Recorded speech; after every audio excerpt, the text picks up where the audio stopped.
नमस्कार दोस्तों, स्वागत है एक बार फिर से आपका फिनोआर्ट के इस फ्रेश एपिसोड में। और आज हम आपको बताने जा रहे हैं कि कैसे आप एक बहुत ही बेहतरीन आईपीओ में इन्वेस्ट कर सकते हो, जो कि आने वाला है अगले कुछ ही दिनों में, जिसका नाम है आदित्य बिरला सन लाइफ एएमसी।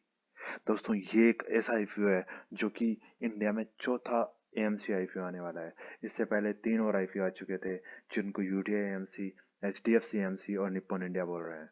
तो अभी ये चौथा आईपीओ है और ये दूस भारत की चौथी सबसे बड़ी कंपनी है आईपीओ के मामले एएमसी के मामले में। तो इसका आईपीओ बहुत ही खास हो जा रहा है। तो इसका आईपीओ बस इसी मंथ के एंड में आने वाला है। ये खबरें आ चुकी है। तो शुरू करते हैं इसको। शुरू करने से पहले अगर आपने चैनल को सब्सक्राइब नहीं किया है तो चैनल को सब्सक्राइब कर दीजिए और बेल आइकन को दबा दीजिए, ताकि इसी तरह के बहुत ही इंटरेस्टिंग वीडियोज आपको मिलते रहे।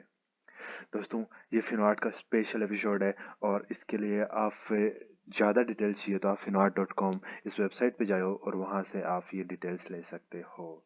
दोस्तों, शुरू करते हैं आदित्य बिरला एएमसी के आईपीओ के बारे में। सबसे पहले इंट्रोडक्शन।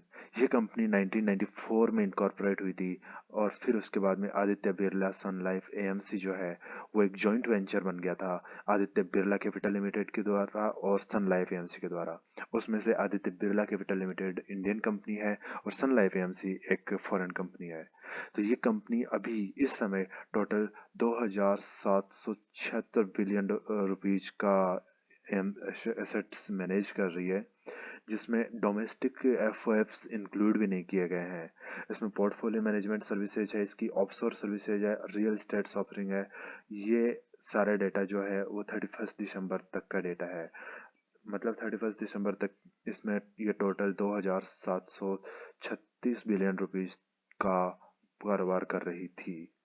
इसके बाद में ये कंपनी अभी 135 म्यूचुअल फंड की स्कीम्स है वो चला रही है। उनमें 35 इक्विटी स्कीम्स है, 93 डेब्ट स्कीम है जो कि गवर्नमेंट बॉन्ड्स वगैरह होते हैं, 2 लिक्विड स्कीम्स है, 5 ईटीएफ है मतलब एक्सचेंज ट्रेडेड फंड्स होते हैं वो है, और 6 डोमेस्टिक एफओएफ है। ये सारे डाटा 31 दिसंबर 2020 तक का है। आपको इस पूरे प्रेजेंटेशन में 31 दिसंबर 2020 तक का ही डेटा मिलेगा, क्योंकि जो इस कंपनी ने अपना डीएचआर फाइल किया था सेबी के पास में, वो दिसंबर के आसपास ही फाइल किया था। उसमें 31 दिसंबर 2020 तक का डेटा दिया गया है। अब बात करते हैं कंपनी के मंथली एवरेज एयूएम मतलब एसेट अंडर मैनेजमेंट की बात, तो वो इंस्टीट्यूशनल इन्वेस्टर्स की है, वो 1412 बिलियन रुपीज की है। ये भी 31 दिसंबर 2020 की है, जो इस कंपनी को फोर्थ लार्जेस्ट कंपनी बना देती है। ये रिपोर्ट्स आई है क्रिशियल के द्वारा। क्रिशियल आपको पता है एक इंडियन कंपनी, मतलब एक कंपनी है जो आपको डेटा बताती है कि कौन सी कंपनी कितना रिकॉर्ड कर रही है, कहाँ क्या है, उसका क्या स्टेटस वगैरह है। अब इसके बाद में इस कंपनी के कंपटीटिव स्ट्रेंथ्स के बारे में बात करते हैं कि ये कंपनी मार्केट में कहाँ खड़ी है और इसकी क्या क्या स्ट्रेंथ्स है। तो ये largest non bank affiliated asset AMC है इंडिया की। बाकी जो एएमसी है जैसे एचडीएफसी एएमसी है, ये या फिर जो एसबीआई एएमसी है, ये सारी की सारी बैंकों द्वारा पावर्ड है, बैंकों द्वारा बैक्ड है। लेकिन ये largest non bank affiliated company है। और ये इसका ऑर्गेनाइज्ड मतलब वेल रिकॉग्नाइज्ड ये ब्रांड है और पूरे के पूरे मार्केट्स में ट्रस्टेड ब्रांड है। इसके जो प्रोमोटर्स है वो भी बहुत ही एक्सपीरियंस्ड है। आपको पता है आदित्य बिरला कंपनी कितनी मशहूर है, और कनाडा में जो इसकी सन लाइफ कैपिटल है वो बहुत ही मशहूर है। और इसके अलावा इसका जो कस्टमर बेस है वो रेपिडली ग्रो हो रहा है, बहुत फास्ट ग्रोथ कर रहा है इसका जो कस्टमर बेस है वो। और इसका जो प्रोडक्ट है और जो पोर्टफोलियो है वो बहुत ही डाइवर्सिफाइड है और इनोवेटिव स्कीम्स में ये काम कर रहे हैं। जो इनके मैनेजर्स है, फंड मैनेजर्स, वो भी बड़े अच्छे से एक्सपीरियंस्ड है। इसके अलावा कंपनी के प्रोमोटर्स की बात कर लेते हैं तो ये ABCL Aditya Birla capital limited है और सन लाइफ लिमिटेड है, एएमसी वेंचर्स, इन दोनों का एक जॉइंट वेंचर है। तो आदित्य बिरला कैपिटल लिमिटेड ये एक इंडियन कंपनी है, वहीं पे आपको जो सन लाइफ एएमसी है वो आपको कनाडा की कंपनी है। वो इसको ये दोनों इसके जो प्रोमोटर्स है। अब बात कर लेते हैं इश्यू साइज की, मतलब ये लगभग कितने का इश्यू रहेगा। तो ये ऑलमोस्टली 3000 करोड़ का इश्यू होने की संभावना है। अब कंपनी की फाइनेंशियल्स की बात कर लेते हैं कि कंपनी ने कितना परफॉर्म किया है पिछले समय में और कंपनी की क्या स्टेटस रही है। तो पिछले जो टाइम है उसमें कंपनी ने मतलब 31 दिसंबर तक का हम बता बात कर रहे हैं, तो इसमें एक्चुअली ये 31 दिसंबर है, वो यहाँ पे आएगा, थोड़ा सा यहाँ पे प्रेजेंटेशन में मिस्टेक हुई है, और ये यहाँ पे, ये यहाँ पे और ये यहाँ पे। तो 31 मार्च 2018 का जो डेटा है वो ये है, और 31 मार्च 2018 में इस कंपनी ने 15,000 करोड़ रुपए के टोटल एसेट्स थे, जो कि 19 में बढ़कर मतलब थोड़ा सा कम हुआ था 14,900, उसके बाद में वापस 15,700, और 31 दिसंबर 2020 को 19,000 करोड़ का इसका अ, जो टोटल एसेट्स हो गई थी। इसके बाद में इसके जो टोटल रेवेन्यूज है वो भी लगातार बढ़े थे, 13,000 14,000। उसके बाद में ये जो टाइम है, इस टाइम के बीच में आपको पता है कोविड-19 आया था। तो कोविड-19 के कारण से इस वाले टाइम में थोड़ा सा इसका जो रेवेन्यू वो थोड़ा कम हुआ था, और इसका जो प्रॉफिट आफ्टर टैक्स है जो उसके ऊपर भी असर पड़ा था। यहाँ पे देखिए 3,000 करोड़ से बढ़कर ये कैसे कंटिन्यूसली बढ़ा है, 4400 करोड़, 4900 करोड़, फिर 3600 करोड़। तो मतलब ये इस टाइम पे कोविड कोविड टाइम था, इसके कारण से आपका जो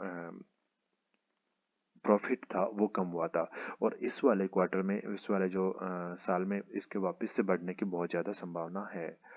और अब बात करते हैं इस कंपनी के इश्यू ऑब्जेक्टिव क्या है, किस कारण से कंपनी अपना आईपीओ लेके आ रही है। तो पहला इश्यू ये है कि इसको लिस्टिंग बेनिफिट्स उठाने हैं, जो कि अपने इक्विटी शेयर्स है उनको स्टॉक एक्सचेंजेस पे अगर आप किसी भी कंपनी लिस्ट करते हैं तो इसके बहुत सारे फायदे होते हैं। तो ये मैंने पिछले वीडियो में डिस्कस किया था कि क्या क्या फ़ायदे होते हैं, और इसके अलावा जो वेबसाइट है finor.com, इस पे भी आप देख सकते हो। दूसरा फ़ायदा ये है कि इसके जो इक्विटी शेयर्स हैं उनको 38 lakhs and 80,000 crore equity shares हैं। इन शेयर्स को प्रमोटर्स बेच रहे हैं, और ये मतलब बाहर निकल रहे हैं प्रमोटर्स, जो कि अभी प्रमोटर्स की 100% सब्सिडरी है उससे बाहर निकल रहे हैं। तो इन दो कारणों से ये कंपनी अपना आईपीओ लेके आ रही है। तो अभी बात करते हैं इसके आईपीओ की डिटेल्स के बारे में। तो जब डिटेल्स की बात करते हैं तो ये इसके जो ओपनिंग डेट है वो 29 सितंबर है, मतलब ये टेंटेटिव डेट्स है दोनों की दोनों, जो कि आज कंफर्म हुई है। और जो क्लोजिंग डेट है वो 1 अक्टूबर है।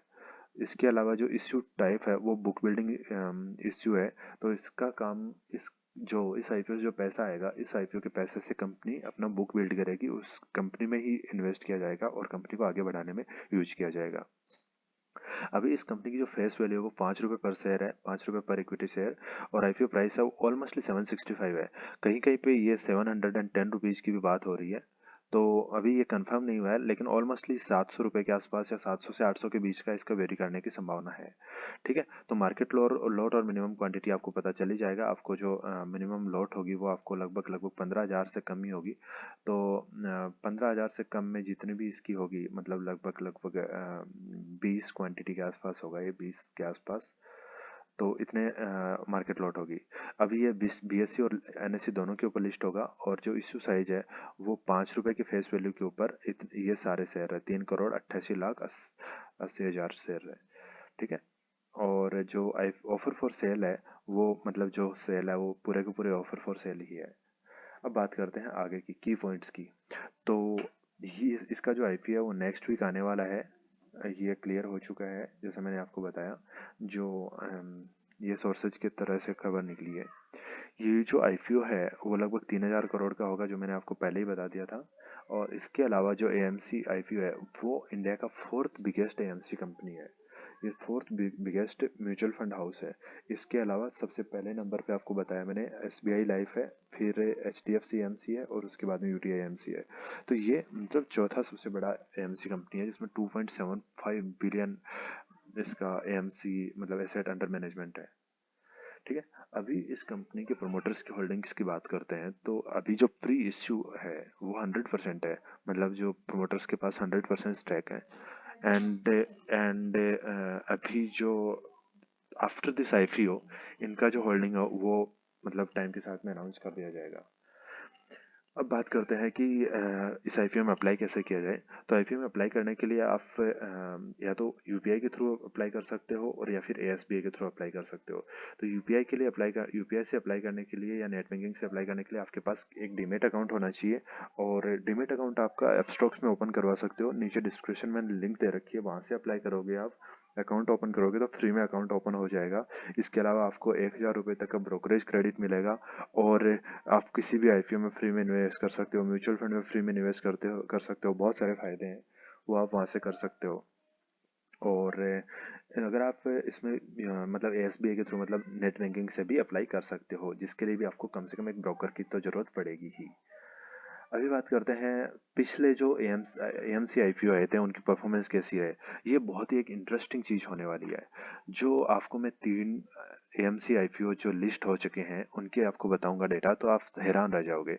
सबसे पहले Nippon India. Nippon India 2249 rupees में लिस्ट हुआ था और अभी लगभग 445 रुपीज़ के आसपास चल रहा है। लगभग लगभग इस कंपनी ने जो हाई से देखेंगे हम लोग, तो लगभग लगभग डबल का रिटर्न दे दिया है। आपने अगर इसमें 1 लाख रुपए लगाए होते तो ये कंपनी आपको 2 लाख रुपए के आसपास का रिटर्न दे चुकी होती है अब तक। फिर बात करते हैं H D F C M C की। ये H D F C M C आपको 52 वीक लो इसका 2,000 रुपये, अभी 3,240 रुपये है। तो आप इस कंपनी से भी आप देख सकते हो कि उसने कितना ज़्यादा रिटर्न इन्वेस्टर्स को दिया है पिछले टाइम में। तीसरा है यूटीआई एमसी। यूटीआई एमसी आप यहाँ पे देख सकते हो 471 रुपीज में लिस्ट हुआ था और इसके बाद में अभी 1,100 रुपये चल रहा है। तो लगभग लगभग ये 3 गुना हो चुका है। अगर किसी ने 1 लाख रुपए लगाए तो उसके 3 लाख रुपए इसमें हो चुके हैं। तो इस कारण से ये आईपीओ जो है वो भी बहुत ही बेहतरीन आईपीओ रहने वाला है। तो इसमें आपको इन्वेस्ट करना चाहिए नहीं करना चाहिए, तो मेरी राय ये रहेगी कि वैल्यूएशन के हिसाब से बहुत अच्छा वैल्यूएशन से आपको अप्लाई करना चाहिए। दूसरा है कि पिछले आईपीओ जो तीनों है उनकी परफॉर्मेंस देख कैसे लग रहा है कि ये आईपीओ भी धूम मचाएगा, तो इसमें भी आपको अप्लाई कर देना चाहिए। तो ये था ये वाला वीडियो। आपको कैसा लगा मुझे कमेंट सेक्शन में बताइए। इसके अलावा अगर आपका कोई सुझाव है, कोई क्वेश्चन है तो मेरे को पूछ सकते हैं। आप इस वेबसाइट पे आके देख सकते हो finwar.com पे, मैं डिस्क्रिप्शन में लिंक भी दे दूंगा, या फिर आप finwar.com पे आओ और वहाँ पे आप देखो कि मैंने इसमें और कितनी चीज़ें लिस्ट कर रखी, कितनी चीज़ें ऐड की है, जहाँ से आपको और ज़्यादा नॉलेज मिलेगा और इस आईपीओ के बारे में आप बहुत अच्छा नॉलेज जान पाओगे। वेबसाइट के ऊपर मैंने ग्रे मार्केट प्रीमियम और जो कॉस्ट प्राइस है जो है सारी की सारी दे रखी है, सब्जेक्ट टू जो प्राइस होती है वो भी दे रखी है। तो वहाँ से आप देख सकते हो कि इस आईपीओ में आपको निवेश करना चाहिए। और इसके अलावा आपका कोई सुझाव या कमेंट हो तो कमेंट सेक्शन में बता दीजिए। वीडियो को लाइक ज़रूर कर दीजिए और अपने चाहने वालों के साथ में या फिर फ्रेंड्स के साथ में इसको शेयर ज़रूर कीजिए। सो दोस्तों, take care, bye bye, have a great time.